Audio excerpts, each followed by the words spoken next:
Soyez les bienvenus pour ce tout premier numéro de l'Observatoire de l'immobilier. Ensemble, on va analyser, décrypter et surtout vous informer sur l'ensemble des tendances du marché et ce département par département, secteur par secteur. Et pour commencer, j'ai rendez-vous avec maître Johan Montbarbon.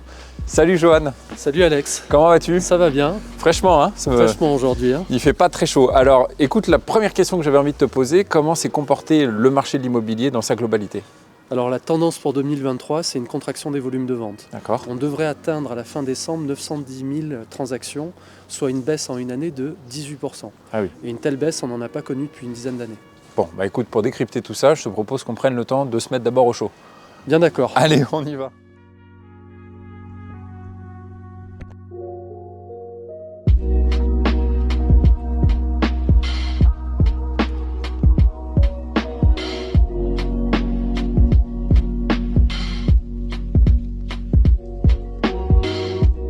Johan, est-ce qu'on peut encore dire que le Covid est responsable de la contraction des volumes pour cette année?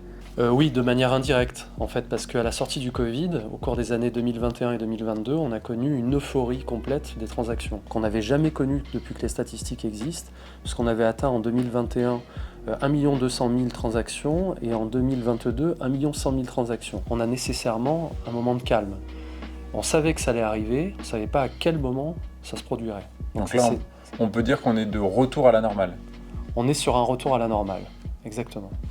Alors, est-ce que le Covid est aujourd'hui encore le seul responsable de cette tendance ou est-ce qu'il y a d'autres facteurs? Non, on a encore effectivement d'autres facteurs. L'inflation, tout d'abord, qui a limité la capacité d'achat des acquéreurs immobiliers, à tel point que les primo-accédants se sont vus carrément exclus des secteurs tendus comme Paris, Lyon. Ils n'achètent plus sur ces secteurs-là, ou très peu. Dans la Drôme, on a encore des primo-accédants, simplement ils se positionnent sur des biens d'une autre typologie, on a une surface un peu plus petite. Autre facteur, on a eu les taux d'intérêt qui ont monté, donc nécessairement ça impacte à nouveau sur la capacité d'achat.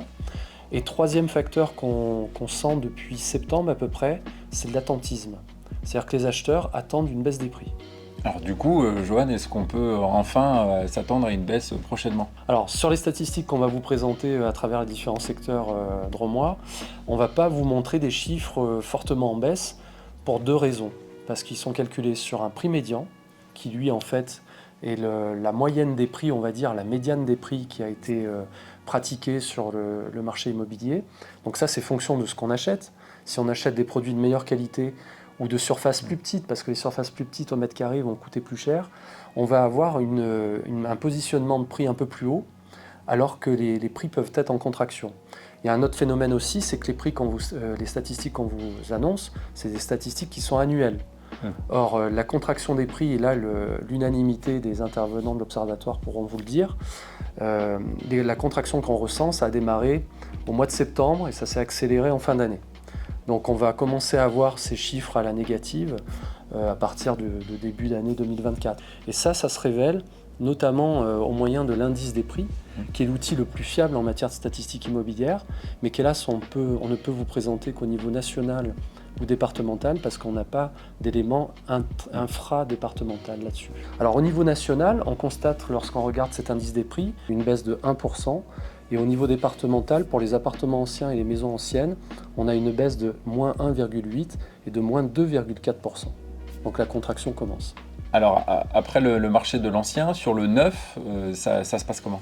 Alors le marché du neuf, lui, il est en grande difficulté, parce que les promoteurs, les professionnels qui pratiquent donc la promotion, le lotissement, ont d'abord subi une augmentation des matières premières, qui a donc forcément sur leurs bénéfices à influer leur activité.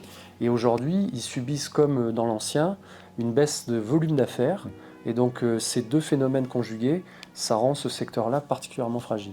Lorsqu'on parle avec les professionnels du neuf, ils nous disent qu'effectivement, il manque une véritable politique de relance du bâtiment. Aujourd'hui, il y a eu des prolongations du prêt à taux zéro, prolongation de la loi Pinel, mais selon les professionnels, ce n'est pas suffisant pour faire redémarrer le marché. Quelles sont les perspectives auxquelles on doit s'attendre pour 2024?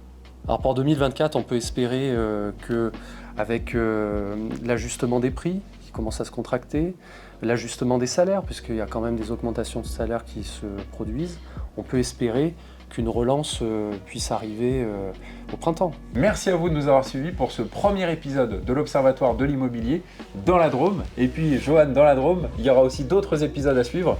Oui, l'Observatoire de l'immobilier vous a préparé des analyses pour chaque secteur géographique de la Drôme. Bon, bah super. Et nous, on se revoit aussi très prochainement pour ton secteur. Mon secteur, l'agglomération valentinoise. Ça sera avec grand plaisir, Alex. Et à très vite.